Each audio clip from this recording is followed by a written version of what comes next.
Assalamualaikum dan salam sejahtera. Bersama Cikgu Nohafidah dalam panduan kerja lapangan geografi bagi tingkatan 2 untuk tahun 2021 bagi tajuk Sistem Pengangkutan. Okey, kita lihat kehendak soalan. Cikgu dah edarkan soalan dalam Google Classroom. Murid boleh semak ya. Okey, arahan. Calon dikehendaki menjalankan kajian tentang sistem pengangkutan awam di kawasan sekitar sekolah atau rumah. Kajian tersebut hendaklah merangkumi perkara-perkara berikut. Okey, cikgu ulang lagi sekali ya, supaya lebih jelas. Calon ataupun murid dikehendaki menjalankan kajian tentang sistem pengangkutan di kawasan sekitar sekolah atau rumah.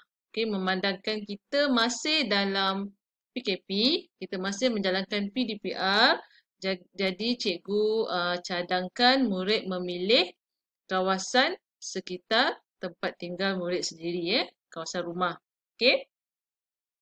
Baik, kajian hendaklah merangkumi perkara yang berikut yang di bawah ini cikgu dah tulis kat sini.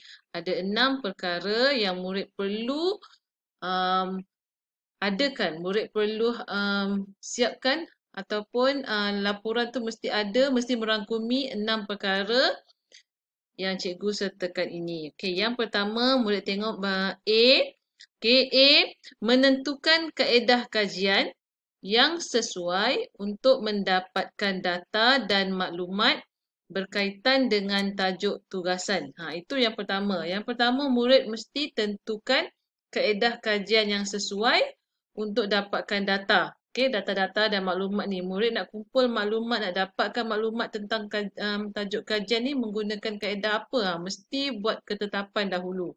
Okey. Yang kedua, perlu menentukan kawasan kajian. Murid perlu tentukan kawasan kajian seperti cikgu sebut tadi. Murid boleh pilih kawasan kajian di sekitar tempat tinggal supaya tidak berlaku banyak pergerakan di musim PKP ni. Okey, murid juga perlu melukis. Murid perlu melukis peta lakar kawasan kajian. Okey, yang ketiga, C, konsep dan takrifan sistem pengangkutan awam. Dalam kajian, dalam hasil laporan nanti, murid perlu juga menyatakan konsep dan takrifan bagi sistem pengangkutan awam.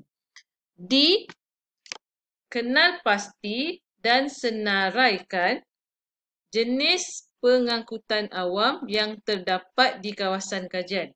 Okey, cikgu sebut kawasan kajian. Dalam laporan murid nanti, mesti ingat, jangan sebut kawasan kajian. Biasakan sebut nama kawasan kajian. Okey, contoh murid buat kajian di Taman Kota Ceras. Sentiasa menggunakan nama Taman Kota Ceras sebagai kawasan kajian. Okey. Untuk D, murid kena kenal pasti dan senaraikan jenis pengangkutan awam yang ada di kawasan kajian. Okey, E. Murid perlu jelaskan masalah pengangkutan awam di kawasan kajian. Okey, kita dah tahu apa jenis pengangkutan awam, kita perlu jelaskan apa masalah pengangkutan awam. Yang ini yang kita perlu dapatkan maklumat. Okey, dan yang terakhir F, murid perlu cadangkan idea, beri idea untuk tingkatkan perkhidmatan pengangkutan awam di kawasan kajian. Ada masalah tadi, kita kena bagi idea cara untuk selesaikan masalah tadi ataupun membuat penambahbaikan. Okey, itu adalah arahan secara kasar. Okey, kita tengok untuk kerja lapangan ni, laporan kerja lapangan ni. Okey, untuk kali ni, sebab kita PDPR, cikgu benarkan laporan di-type atau ditulis tangan. Okey, kalau tahun lepas kita murid wajib tulis tangan dan menghantar secara snap gambar, hantar gambar kepada cikgu untuk disemak. Okey, pada tahun ini cikgu benarkan laporan dihantar dalam bentuk bertulis ataupun bertype. Okey, penulisan laporan mesti selesai dalam masa 3 minggu pembelajaran. Okey, dalam laporan mesti ada yang berikut yang di bawah ini, mengikut format di bawah ini mesti ada penghargaan, pendahuluan, objektif kajian, kawasan kajian, kaedah kajian, hasil kajian, rumusan, rujukan dan lampiran. Mesti ada 9 perkara yang cikgu sebutkan ini. Okey, cikgu akan tunjuk satu persatu cara untuk murid buat ke-9 perkara yang cikgu tunjukkan ni, tapi dalam cikgu bagi ikut minggu lah. Contoh minggu ni cikgu akan bagi sampai objektif kajian. Okey, supaya murid dapat fokus kepada apa yang cikgu mahu murid buat dalam tempoh seminggu. Cikgu tak nak bagi terus untuk 3 minggu. Cikgu takut nanti murid rasa terbeban dan tak dapat nak ikut. Okey, sebab kalau bersemuka lain, murid boleh berinteraksi dengan cikgu secara terus. Okey. Okey, untuk seterusnya, okey, kita pergi yang pertama. Bahagian yang pertama, muka hadapan. Untuk laporan kajian, laporan kerja lapangan, yang pertama sekali mesti ada muka hadapan. Okey, pada muka hadapan, murid perlu sertakan nama sekolah, okey, nama kajian, kajian lapangan geografi, kemudian tingkatan 2 bagi tahun 2021 dan nyatakan tajuk. Ini wajib, mesti ada tajuk. Okey? Okey, macam mana nak tahu tajuk? Cikgu dah bagi tadi dalam arahan soalan. Okey, contoh cikgu ambil semula. Calon dikehendaki menjalankan kajian tentang sistem pengangkutan awam di kawasan sekitar sekolah atau rumah anda. Dalam ni dia ada tajuk. Okey? Tajuk kajian murid ialah, ni contoh cikgu bagi, tajuk kajian murid adalah sistem pengangkutan awam nyatakan nama kawasan. Seperti cikgu sebut tadi, mesti nyatakan nama kawasan kajian. Jangan salin semula soalan ataupun arahan yang diberikan di awal penerangan tadi. Okey? Okey, cikgu ulang semula tajuk yang sesuai. Tajuk sistem pengangkutan awam di kawasan Taman Kota Ceras, Selangor. Okey, itu contoh untuk tajuk. Murid boleh masukkan. Itu contoh kalau murid tinggal di Taman Kota Ceras. Okey. Okay, kemudian nyatakan, tuliskan, sertakan nama kelas dan juga nama guru penilai. Okey, itu yang pertama. Yang kedua, murid perlu buat jadual perancangan supaya kerja murid-murid semua berjalan dalam tempoh masa yang sebenar, tempoh masa yang dah ditetapkan. Okey, supaya murid sentiasa nampak proses pelaksanaan kerja tu. Okey, jadual perancangan ni perlu ada, okey ni contoh contoh jadual perancangan, murid boleh ikut contoh, boleh buat rujukan. Okey, mesti ada bilangan, tarikh, aktiviti, okey dan ruangan catatan. Ni pilihan lah. Okey, mesti nyatakan tarikh dan aktiviti dan hari Okey. Jadual perancangan ni murid catatkan aktiviti yang dijalankan sepanjang melaksanakan kajian. Okey, jangan salin semua aktiviti di awal kajian. Okey, cikgu nak murid sentiasa kemaskini. Hari ini apa murid buat? Besok apa murid buat? Okey, tak semestinya setiap hari. Pelaksanaan tidak semestinya setiap hari, tapi perlu dalam tempoh pelaksanaan ditetapkan. Contoh cikgu tetapkan 3 minggu. Jadi murid perlu susun semua aktiviti dalam tempoh 3 minggu. Okey, contoh. Okey, murid boleh tengok sini contoh yang pertama. Okey, yang pertama, contoh tarikh hari ini 29 hari bulan 9. Ini contoh katakan hari ini 29 bulan 9, hari Rabu. Okey, aktiviti yang pertama, murid menerima tajuk tugasan geografi daripada Cikgu Nur Hafidah binti Hasan ataupun murid menerima tajuk kerja lapangan daripada cikgu, letak nama cikgu, kemudian boleh tambah serta mendengar taklimat tentang kerja lapangan secara atas talian. Boleh juga nyatakan di catatan Google Meet, okay, Google Classroom. Okay, kemudian murid menentukan kawasan kajian. Pada hari ini kita tentukan dah, tadi cikgu dah bagi tahu dah, kawasan kajian buat di tempat tinggal masing-masing. Okay, jadi murid dah buat hari ini. Dah buat kawasan kajian dan mendengar taklimat daripada cikgu secara atas talian. Okey, jadi nombor 1 dah selesai. Murid dah buat. Ini contoh. Okey, yang kedua. Besok. Besok 30 hari bulan 9 contohnya murid mencari maklumat awal dan membuat catatan mengenai takrif ataupun konsep ataupun apa itu masalah pengangkutan awam. Sebelum nak buat kajian, murid kena tahu dulu benda apa yang dikehendaki dalam kajian ni. Kena cari maklumat awal, kena faham dulu apa itu pengangkutan awam. Kemudian baru boleh mula buat kajian. Okey, ini contohlah. Nombor 3 ni membuat perancangan awal, membuat jadual kerja ni. Okey, seterusnya ni contoh. Cikgu akan sertakan dalam Google Classroom. 1/10 contohnya menyediakan borang pemerhatian, menjalankan pemerhatian, menulis perhargaan dan seterusnya. Okey? Okey, cikgu ulang lagi sekali. Untuk jadual perancangan murid sentiasa kemas kini. Okey, murid sentiasa kemas kini. Pada hari murid membuat pelaksanaan kerja kajian lapangan. Okey, kerja lapangan. Okey, yang ketiga senarai kandungan. Senarai kandungan murid boleh ikut saja jadual yang ada kat tepi ni, 1 sampai 9, penghargaan, pendahuluan, objektif kajian, kawasan kajian, kaedah kajian, hasil, kemudian rumusan, sertakan bahan rujukan dan juga lampiran.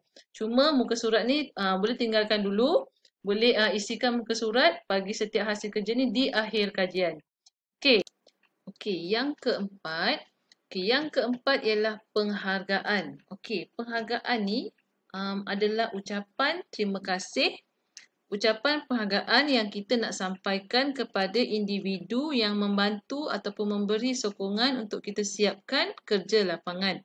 Okey, contohnya kita nak bagi ucapan penghargaan kepada pengetua, kepada guru mata pelajaran, kepada ibu bapa, rakan-rakan ataupun penduduk di kawasan kajian. Okey, untuk bagi cantik, bagi kita bagi penghargaan ni kita kena bagi tahu sebab. Jadi setiap penghargaan kepada individu ni, murid nyatakan sebab kenapa kita nak berterima kasih kepada dia, kepada individu ni. Okey, nyatakan sebab penghargaan diberi. Okey, contoh. Okay, cikgu bagi contoh. Murid tak perlu ikut contoh cikgu bagi, tapi murid boleh jadikan panduan lah. Kalau nak ikut pun, kena sesuaikan dan ubah ataupun ikut kesesuaian kajian yang murid lakukan. Okey, yang pertama contoh cikgu bagi contoh kat sini. Okey, saya dapat menyempurnakan kajian ini dengan kerjasama dan bantuan daripada pelbagai pihak, terutamanya pihak sekolah menengah kebangsaan Perimbun. Ini nombor 1. Yang pertama tadi cikgu bagi tahu tadi. Okey, kepada pihak sekolah. Okey, kepada pihak sekolah. Sebab penghargaan kepada pihak sekolah kenapa? Sebab pihak sekolah telah bagi kerjasama. Okey, kerjasama bagi bantuan. Okey. Okey, itu yang pertama. Yang kedua, cikgu teruskan. Pertama sekali saya ingin mendedikasi. Okey, sebab tadi untuk sekolah tadi cikgu dah masukkan sebagai pemula ayat. Okey, yang ni cikgu bagi yang kedua. Saya ingin mendedikasikan ucapan penghargaan ini kepada guru mata pelajaran. Okey, kepada guru mata pelajaran geografi ataupun murid boleh nyatakan nama perlu nyatakan nama guru. Okey, guru mata pelajaran geografi. Okey, sebab kenapa nak bagi penghargaan kepada cikgu? Okey, ini contoh kerana dengan tunjuk ajar serta bimbingan daripada cikgu, dapatlah saya menyiapkan tugasan ini dengan sempurna atau apa-apa ayat ataupun sebab yang murid rasa sesuai. Okey, yang ini yang kedua. Okey, kalau cikgu ambil pada sinilah, yang kedua cikgu nyatakan ni. Okey, yang ketiga ibu bapa. Yang ketiga ibu bapa. Saya juga ingin mengucapkan terima kasih yang tidak terhingga kepada ibu bapa saya. Murid boleh nyatakan nama bapa, nama ibu. Okey, kenapa? Apa sebab? Okey, kerana telah menyediakan segala kemudahan dan sokongan moral. Memberi sokongan daripada awal sehingga tugasan ini selesai. Okay, ini contoh. Okey, yang ketiga. Yang keempat kepada rakan-rakan. Untuk rakan-rakan, ucapan penghargaan ini juga saya tujukan kepada rakan-rakan saya iaitu boleh senaraikan ataupun tulis nama. Kalau dua orang lah. Kalau nak bagi ramai, boleh rasa ramai yang membantu, boleh. Tak ada masalah. Okey, sesuaikan dengan ayat. Okey. Yang seterusnya, Okey, murid boleh tambah memberi penghargaan kepada penduduk di kawasan kajian ataupun boleh buat ayat macam ni. Saya mengucapkan terima kasih kepada semua pihak yang terlibat. Kita rangkumkan semua. Okey, kerana menjayakan kajian ini ataupun kalau nak khususkan, boleh nyatakan terutamanya responden yang menjawab borang soal selidik. Jadi tadi yang pertama pihak sekolah, yang kedua guru mata pelajaran. Okey, kemudian yang ketiga tadi ibu bapa, yang keempat rakan-rakan, yang kelima kepada responden ataupun pihak yang terlibat. Murid boleh nyatakan secara umum. Okey. Okey. Ini untuk penghargaan. Contoh penghargaan. Okey, cikgu tahu murid boleh buat lebih ayat yang lebih baik, lebih bagus daripada contoh yang cikgu bagi. Okey, seterusnya yang kelima, pendahuluan. Okey, untuk pendahuluan, murid perlu terangkan tajuk kajian, perkara yang dikaji dan juga sebab kawasan kajian ini dipilih. Okey, maknanya pada panduan pendahuluan ni bila orang lain, bila cikgu membaca tajuk, membaca pendahuluan pada laporan, cikgu dapat tahu secara kasar, cikgu dapat tahu keseluruhan apa yang murid nak buat dalam laporan ni, apa yang murid cuba hasilkan dalam laporan ni. Okey. Okey, contoh ayat untuk pendahuluan. Tak perlu panjang tapi dapat menunjukkan secara keseluruhan apa yang murid buat dengan kerja lapangan ni. Okey. Saya telah menjalankan kerja lapangan geografi bagi tahun 2021 berdasarkan soalan yang disediakan atau yang diberi. Okey, kemudian yang pertama murid menyatakan tajuk.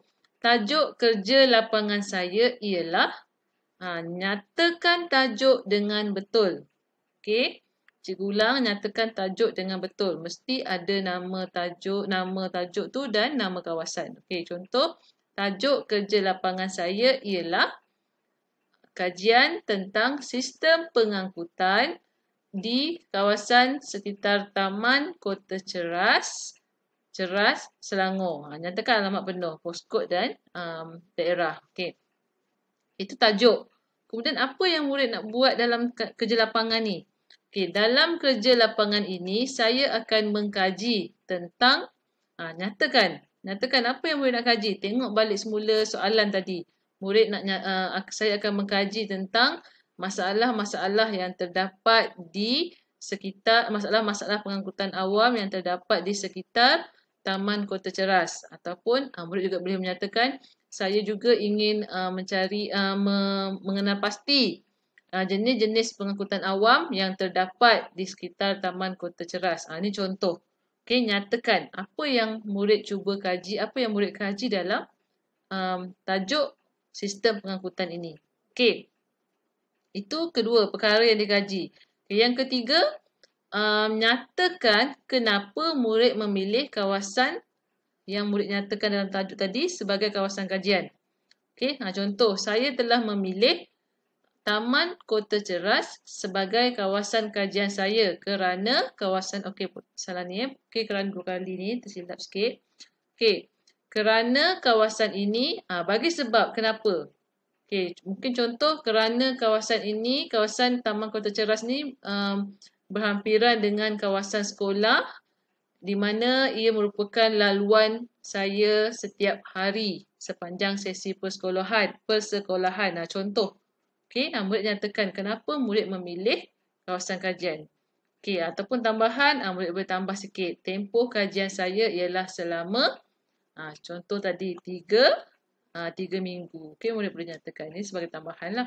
Okey, jadi cukup. Pendahuluan murid masukkan yang ini cukup. Tajuk, perkara yang murid kaji dan juga kenapa pilih kawasan kajian ni. Ini dalam pendahuluan. Okey, cikgu akan sambung pada minggu yang berikutnya. Okey, cikgu tak nak murid banyak sangat dalam satu masa, dalam satu minggu. Sebab untuk dalam minggu ni, cikgu nak murid hantar, cikgu nak murid siapkan perkara-perkara yang cikgu sebutkan tadi. Okey, cikgu ulang semula. Yang pertama, untuk minggu ni murid perlu buat muka hadapan. Okey, Yang kedua, perlu ada jadual kerja. Ingat lagi jadual kerja, murid perlu nyatakan aktiviti pelaksanaan. Nyatakan tarikh dan hari dan apa aktiviti yang pelaksanaan kerja lapangan yang murid lakukan. Kemas kini setiap kali murid buat kerja lapangan. Okey. Okey, kemudian yang ketiga, senarai kandungan. Okey, ini semua dalam muka surat yang berlainan. Muka hadapan satu muka surat, jadual kerja, kemudian senarai kandungan muka surat yang baru. Jangan sambung di bawah jadual kerja tadi. Okey, buat page baru untuk senarai kandungan. Yang ketiga, penghargaan dalam muka surat yang baru juga, penghargaan. Okey, satu penghargaan. Kemudian pendahuluan. Okey, penghargaan dan pendahuluan. Okey, sampai pendahuluan. Untuk minggu ni sampai pendahuluan. Objektif kajian cikgu akan masuk pada bahagian 2. Okey, pada bahagian 2. Sebab cikgu rasa 1, 2, 3, 4, 5 ni. Okey, yang 5 perkara ni dah sangat sesuai, sangat elok, sangat bersesuaian dengan satu minggu. Okey, jangan lupa dalam minggu ni cari maklumat. Ini perkara pertama tadi dalam jadual perancangan kerja tadi. Mencari maklumat mengenai konsep pengangkutan awam ataupun takrif pengangkutan awam. Apa itu pengangkutan awam? Okey, cari Google. Okey, keluarkan isi-isi yang murid rasa berkaitan dengan tajuk pengangkutan awam. Okey? Okey, cikgu harap untuk sampai hari ini murid faham apa yang cikgu cuba beri dan murid boleh melaksanakan kerja lapangan dengan baik dan sempurna, memenuhi kriteria-kriteria pemakahan yang akan cikgu terangkan pada bahagian seterusnya. Okey? Okey, terima kasih.